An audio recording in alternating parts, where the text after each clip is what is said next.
olha, mas você viu o que Jesus fala a respeito do que você está fazendo? Não, mas você não entendeu. Isso é uma outra cultura, para nós não se aplica mais. Nós estamos debaixo da graça. A graça, aonde há o Espírito de Deus, há liberdade, você pode fazer o que você quiser. O próprio Jesus disse o quê? Que a carne, o que Jesus falou da nossa carne? A carne é fraca. Então, olha, viva a sua vida com toda tranquilidade. E as pessoas vão dando jeito no texto bíblico, vão acomodando, vão amassando. E Jesus continua sentado no seu trono dizendo, eu sou o Filho de Deus. E o que eu falo, nessa igreja especificamente, ele foi muito duro nas suas palavras. Quando você não ouve a Escritura, quando você rejeita quem é Jesus, você precisa saber que você está rejeitando o Filho. E qual é o problema de rejeitar o Filho? Hoje pela manhã, na classe de novos membros, nós citamos o versículo mais conhecido do mundo. Você sabe qual é o versículo mais conhecido do mundo? O pessoal da classe não pode dizer. Qual é o versículo mais conhecido do mundo inteiro? Amém. É aquele negócio que o pessoal quer falar e fica... João 3,16, que diz, o Senhor é meu pastor e nada me falta. Não é esse aí? Não é aquele que fala não matarás? Não é esses? Eu brinquei com a classe, anos atrás, nós estávamos no outro prédio aqui e sempre passava gente pedindo coisas. E as pessoas chegam na igreja e dizem assim, olha, eu sou irmão, eu estou em outra cidade, preciso de ajuda. E eu falo, ô irmão, tudo bem? Como é que a gente pode te ajudar? E a pessoa sempre queria dinheiro. E uma vez eu perguntei assim, você sabe o que diz João 3,16?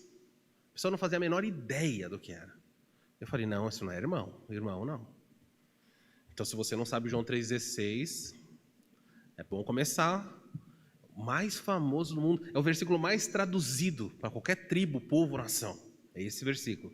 Porque Deus amou o mundo de tal maneira que deu o seu Filho, ou seu unigênito, para que todo aquele que nele crê não pereça, mas tenha a vida eterna.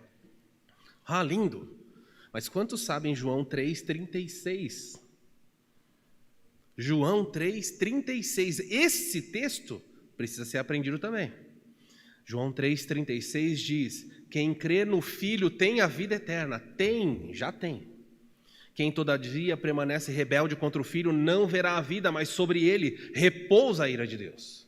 Então quando alguém diz, olha, eu não quero saber o que Jesus diz, fique sabendo que quem não crê no Filho, quem rejeita o Filho, tem a ira de Deus permanecendo, pairando sobre a sua cabeça. E é isso, não tem meio termo. É ou você acredita quem é Jesus, e ele falou aqui, eu sou filho de Deus, ou você rejeita. Outra razão porque Jesus usou suas credenciais, ele diz o seguinte, além de falar que ele é o Filho de Deus, ele vai falar o que ele faz por ser Filho de Deus. Jesus é aquele que julga pessoas. Jesus é aquele que dá sua palavra final. Por que ele diz isso? O texto fala, essas coisas diz o Filho de Deus. E logo depois que ele fala que ele é o Filho de Deus, ele dá dois aspectos relacionados ao juízo que ele aplica. Ele diz, aquele que tem olhos como de fogo.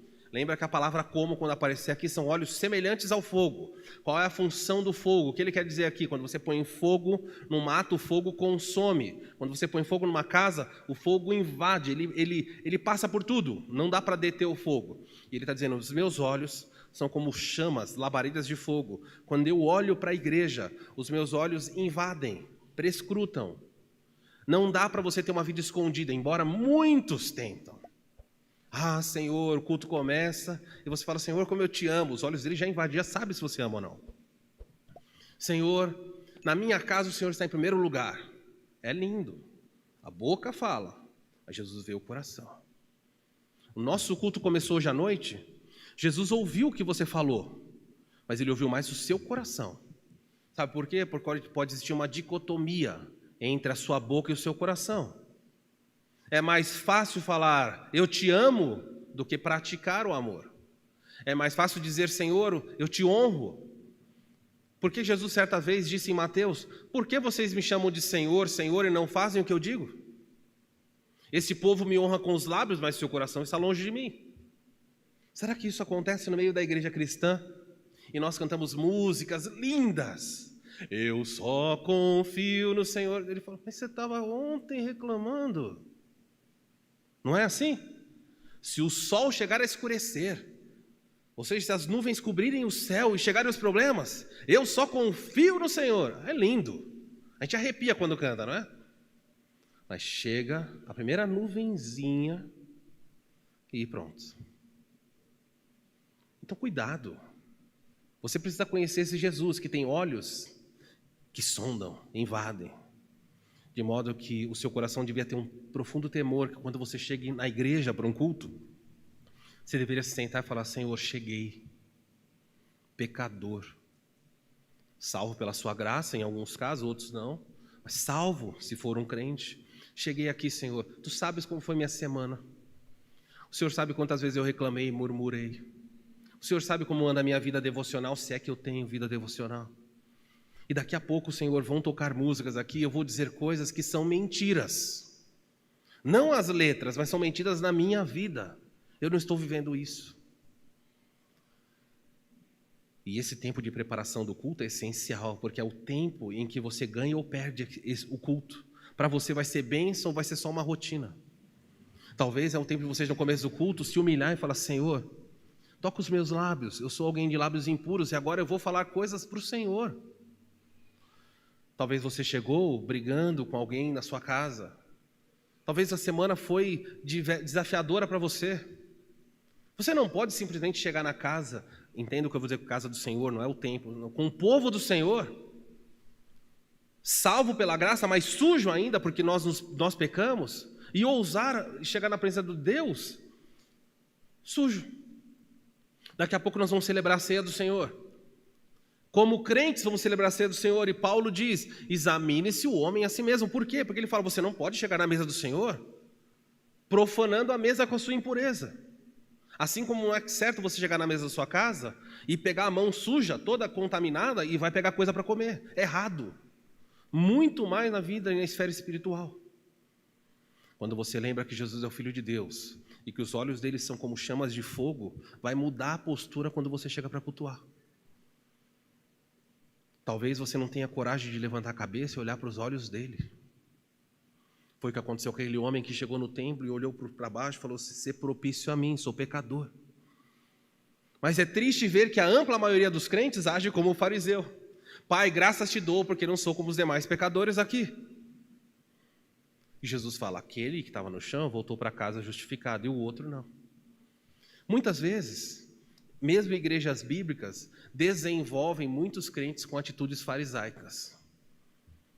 Não precisa, a ideia aqui não é produzir emoção, mas eu queria lembrar você, você lembra quando foi a última vez que você chorou por causa de um pecado que você não consegue vencer? Quando foi a última vez que você chegou para Deus: Deus, eu não aguento mais. Está aqui uma área na minha vida, no relacionamento com a minha esposa, com o meu marido, no relacionamento com o dinheiro, Senhor, eu estou triste, porque eu chego e eu não venço esse pecado. Eu não consigo dominar os meus lábios.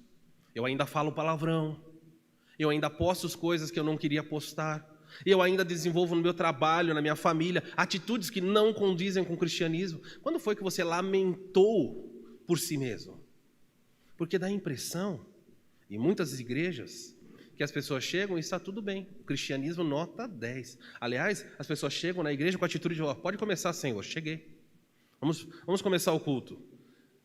Está esperando mais alguém? Não, eu já cheguei, Senhor. Agora, esse culto vai ser uma bênção. Por quê? Eu cheguei, estou aqui. Agora, que bênção vai ser. Cuidado. A igreja de Tiatira foi alertada: o Filho de Deus está aqui. Os olhos são chamas de fogo.